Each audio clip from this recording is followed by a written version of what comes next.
Hi viewers, నా పేరు నాని ప్రభాకర్. మీరు చూస్తున్నారు టెక్లాజిక్ ఛానల్.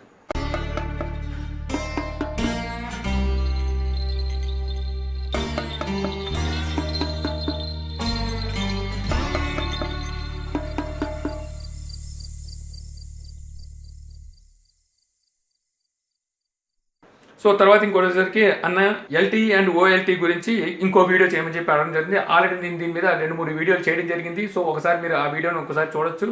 మీరు ఒక వీడియో చూస్తుంటారు. సో ఇంకా చాలా వీడియోలు చేయడం జరిగింది. మీకున్న సందేహం నాకు తెలుసు, ఎల్టీఈ వేరు ఓఎల్టీ వేరు అని చెప్పి నేను ఇంతకుముందు చెప్పడం జరిగింది.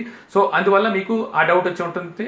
ఇప్పటికీ నేను చెప్తున్నాను, ఎల్టీఈ వేరు ఓఎల్టీ వేరు అండి. కొన్ని అప్డేట్ చేస్తే ఓఎల్టీకి ఎందుకు మారుతున్నాయంటే, మన ఇండియాలో ఓఎల్టీని జియో రాకముందు చాలా మొబైల్స్ లో సాఫ్ట్వేర్ పరంగా అలాగా పక్కన పెట్టేసి ఉంచారు. ఎప్పుడైతే అప్డేట్స్ అనేవి వచ్చినాయో సో ఆటోమేటిక్గా ఎల్టీఈ నుంచి ఓఎల్టీకి మారడం జరిగింది.